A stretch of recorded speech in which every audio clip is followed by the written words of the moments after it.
Я помню очень хорошо, что я ехала в санях на лошади зимой, укутанная по самой брови. Дело в том, что деревня была далеко от разъезда железнодорожного. Деревня Байдалино с таким каким-то волшебным названием. Байдалино.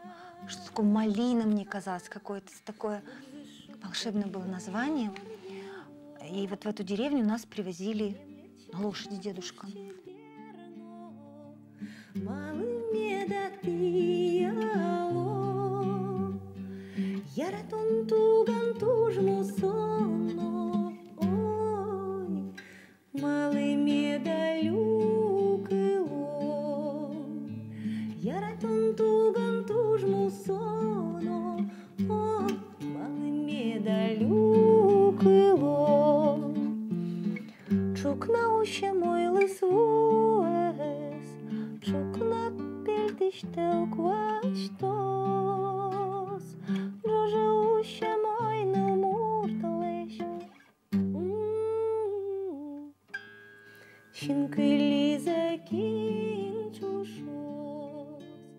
Ты еще воспоминания, лежишь на палатях, вот так вот, смотришь вниз, а тут рядом с тобой лук сушится, а внизу дом огромный, кажется, там гости.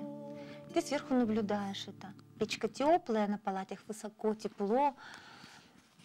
Дед на балалайке играет, бабушка пляшет. Вот это вот все издалека, издалека из детства.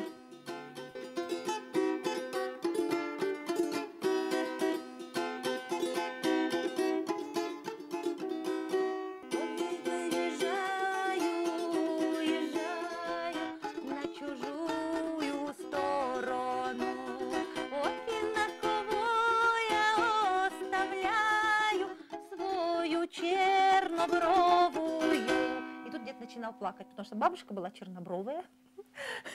И бабушка тоже начинала плакать. Оки, уезжаю 25 числа.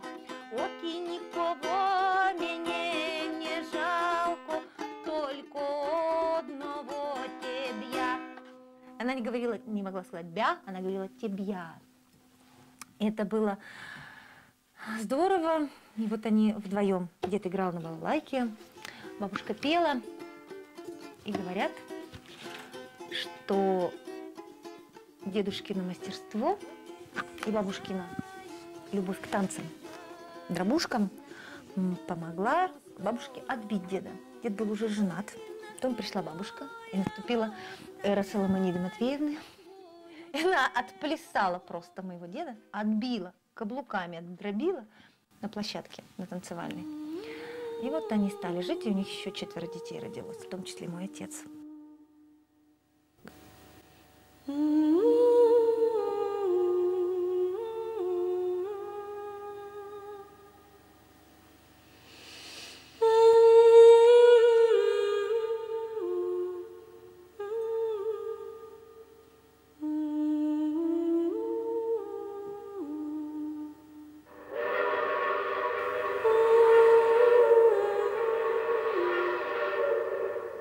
У нас очень много таких случаев происходит, но думаю, что та вот катастрофа, наверное, была все-таки одной из более сильнее прозвучавших, потому что это катастрофа, в которой участвовали поезд и автомобиль, когда на переезде застряла машина, в которой сидели мои близкие люди, и никто не успел выпрыгнуть, хотя там еще, говорят, там было очень много времени, чтобы выйти из машины.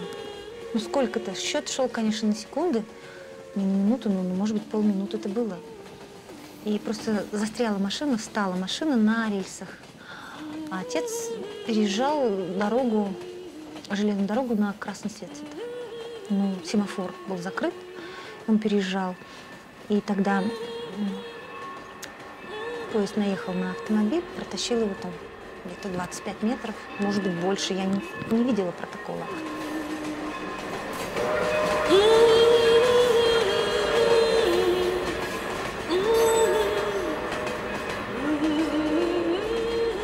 А мать умерла сразу там, а отец еще 4 дня прожил в больнице в Глазовской. А на заднем сиденье вот сестра были моя, бабушка Соломонида Матвеевна. Вот они остались живы. Покалечены были, но остались живы.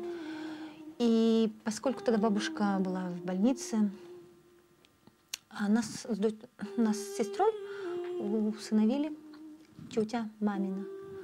Вот у них своих детей не было. И она, мама вторая моя, очень мечтала. И своей племяннице Марии говорила: Маш, ну отдай хоть одну-то дочку, у тебя же 2. Ну вот, получила в конце концов обеих. За вас не знаю, как вам надо. Это теплые пока, ешьте. Ну все, давайте чай. Дай доску отсюда, на чем резать? Дай. Резать на чем? Я пуксе. Не что за. Надя, как пуксе. Надя, что ты открываешь? Так я не знала, что тут нога поперек стоит. Здесь хорошо. Я точно скажу, что я не понимала, что происходит. И когда были похороны, и я просто играла во дворе с девочками, я не хотела подходить к гробу вообще. Меня просто уже притянули, ну, попрощаться. Я даже на кладбище я не поехала, меня попросили. Мама моя вторая говорит: подойди. И сидела на фотографии, есть я вот с таким, ну, лицом задумчивым, но я точно знаю, что ничего, никакого сожаления внутри у меня не было. Я не понимала. Мне было, ну, 8 лет. И вот прошло, так это было 2 месяца, меня отвезли в санаторий. И вот однажды я ела за ужином какую-то кашу. И, пожалуй, даже еще было яйцо вечером. Я не знаю, почему это яйцо, когда я его чистила. Я вдруг поняла, что мамы нет, и папы нет. Это вот прошло 2 месяца. И у меня началась сильнейшая истерика просто. Я рыдала. Меня не знали, как успокоить врачи, сестры, воспитатели.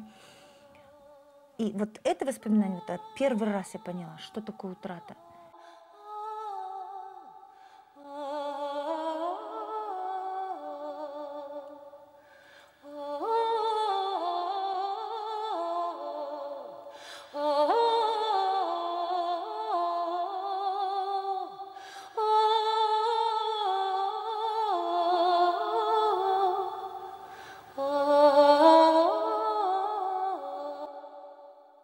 Но я и не умела никогда.